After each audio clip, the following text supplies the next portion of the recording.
Chat, you already know what's about to happen. We're getting a brand new stun fire unit with Norma in the next phase 2 of ZZZ, which, it's looking pretty good. I got to try out Norma during the story, of course, and I think just about everybody did as well. And I got to tell you, Norma seems pretty decent. I do have my own thoughts on it, and I kind of also cross-reference this site because Icy Vein seems to be really good in regards to ZZZ.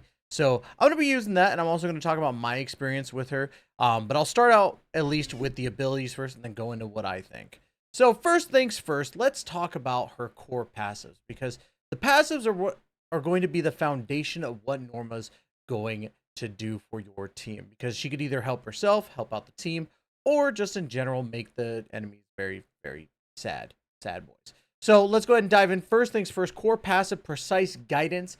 When initial crit rate exceeds 50%, every additional 1% increase, or every additional 1% of her crit rate increases her crit damage by 1.7% up to a maximum of 85%, which is pretty crazy to think. So I did not do the math on this beforehand, but I still think that that's pretty cool to get an 85% increase for anything above 50%. So with 85 divided by 1.7, I think it is, that's a 50%. So you want a total of 100 crit rate, and you'll get 85% crit damage. Now, I'm just going to say this. I think that's actually kind of a good, well, not even kind of a good thing. It's a great thing, because having 100% crit rate means that you're going to crit a lot more often with her. So that's already a plus right there. So when initial crit rate exceeds 50%, every additional 1%, with every additional 1% increases the days dealt by her EX special attack, special attack, and ultimate by 0.8% up to 40%. So for that to happen, if you're already doing the 50 extra crit rate, so having 100 crit rate or 100% crit rate, you're already good. But if you just want to get the days, like, hold on, I got to make sure that I do this right. It's 0.8, right? Yeah, it's 0.8. Cool. You have to, okay, never mind. You do have to have the 100% crit rate. So to get this core passive really going, you need 100% crit rate, from what I'm saying. Norma gains additional attack based on her sheer force. Every 1 point of sheer force increases her attack by 1.25 up to a maximum of 1200 attack. Jesus Christ, she's just going to be stacked. And upon entering the battlefield, Norma immediately gains 60% preheated chamber in investigation zone mode. This effect can trigger once every 180 seconds.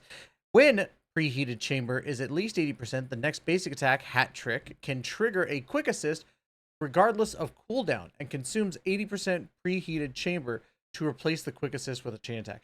That is an insane first passive, right?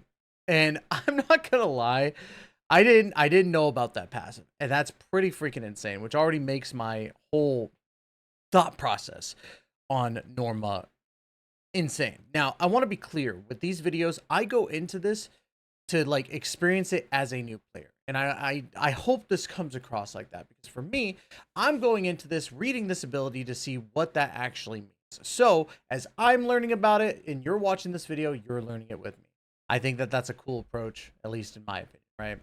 So we have the additional ability Advantage in Numbers. When another character in your squad is an attack or rupture character, or shares the same faction, so somebody like Velina, when Norma, her creations, or Combat Bang Boo hit an enemy, they apply 1 stack of Tech Divide. Each stack of Tech Divide increases the target's stun damage multiplier by 3%, stacking up to 10 times, meaning that you're going to get a 30% stun damage multiplier. This effect can stack once every 0.5 seconds. Enemies with Tech Divide attacks have their stun duration increased by 2 seconds upon becoming stunned. This stun duration increases cannot stack with similar effects, and when the enemy is affected by Tech Divide recovers from stun, the Tech Divide effect ends. While Enna Barrage, it's so crazy talking about like a Bang Boo. When Enna Barrage is active, Norma's attack increases by 44, and this effect scales with the character level, increasing by 14 per level, up to a maximum of 870. When Enna Barrage is active, damage dealt by your squad members increases by 20%.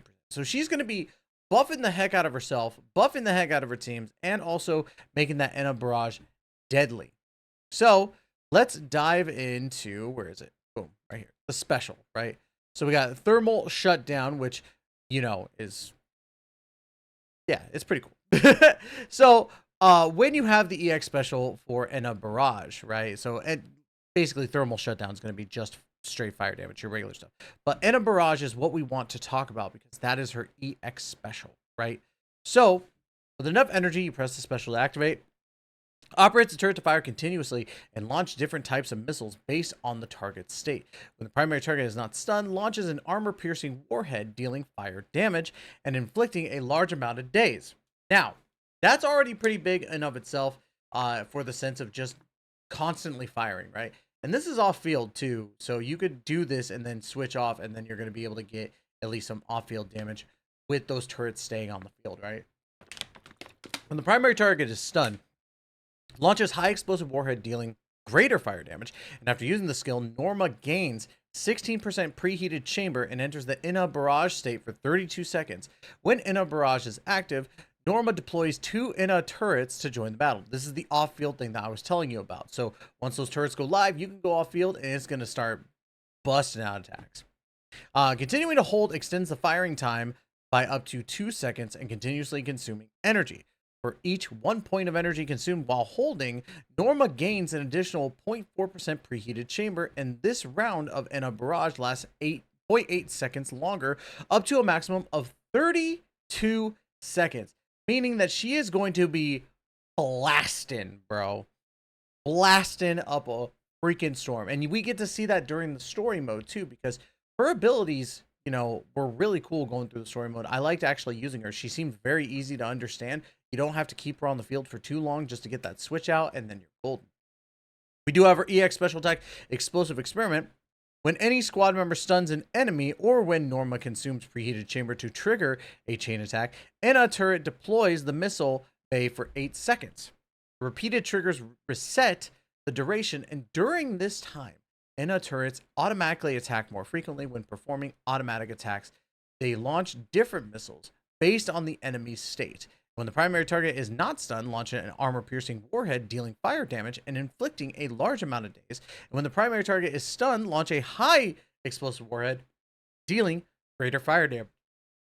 It's a lot of words. When I read a lot, I start to yawn. It's one of those things. I don't know what it is that does it, but it's done it since I was a kid. And also, don't mind the bad beard day. It's been a rough week. Now, what's really cool about Norma is, again, we're talking about that off-field presence, right? And she has a lot of off-field presence with this Enna Barrage. That's going to be her key trait right there. And that's what makes her just that dang good. Like, even her ultimate, like, obviously does a lot of damage. But the main thing that you're getting from the ultimate is the fire damage and then 30% preheated chamber. You're not gaining a lot from just the ultimate itself. Now, here's my take on Norma. Norma is going to be a tough one not to summon for. But the thing that I noticed with Norma, right, and I kind of did see this a little bit with this, it's highly dependable on the EX special attack. That is very true, because if you're not activating the EX special attack, you're not really gaining those extra bonuses off of it, right? You could get the turrets off field. I think even just doing a regular one might, I can't remember entirely, but I know that holding and using in a barrage is a lot more beneficial to your kit, and that's why the kit solely like revolves around that. And we saw that with the ultimate not really having that. Requires more investment than usual in stun agents, and we just talked about that with the core passives, right? You have to get Norma up to 100% crit rate to basically make sure that she's getting the maximum output, right? Or not 100% crit rate, but you have to get her at 100% crit rate. So you have to make sure that everything that you're like getting for her is like crit rate maxed, and that's gonna be a little bit of a hard thing to do, at least in my opinion, with her. It's gonna take a lot of investment and more complex resource management than most stun units. I don't entirely think that outside of just the disk drives. I think overall it's the same type of investment that you're putting into her anyway. But other than that, with the disk drives, yes, I do agree with that. There are disk drives that could help out with crit rate. I can't remember them off the top of my head, to be honest with you. But I do think that Norma is going to be a tough character to not summon. And again, I say this because while the crit rate threshold is super high, you don't need to 100% crit rate it. You don't need to. It's just to get the maximum benefits. And I think that if you're going for maximum, then yeah, you would want to go for that. But if you can get as close as possible to 100%, Norma's going to be able to help dish out damage and get that stun off so that your characters, like like your anomaly characters that work with her, like Velina, or your attack or rupture units, right? So I just think that a lot of people, when they get Norma, they're gonna realize that it's gonna be a tough one to build because you have to put a lot of investment into it. You really do. Norma is one of those characters that it's high investment, high reward, because I think that she's still gonna pump out so much to help out your teams in general. So should you summon for Norma? If you think that you have the ability to invest a lot of time into Norma, absolutely. I don't think I'm going to be summoning for Norma myself because, well, I got to get ready for Off-Kai Expo because I'm heading over there, right? But, yeah, I think that, you know, she's still a very good unit. With the 100% crit rate, being able to get an extra 85% crit damage, and if you can guarantee, like, getting crit damage on all your other stuff as, like, a side piece, even though you want to focus mainly on crit rate, I think that having 100% crit rate, possibly 100% crit damage, is going to be absolutely insane for your Norma. But that's going to be it, y'all. Like, comment, subscribe. Let me know what you think. Don't forget, also, we have Gamer Subs as a sponsor. Make sure you use code Taisha for 10% off. Would love and appreciate all of you if you bought something, you know, just not even for the money's sake, but I have something that I'm working on, and I definitely need more purchases. So that's going to be it. Love you guys to death. And as always, we'll catch you in the next video. Please take care and be safe.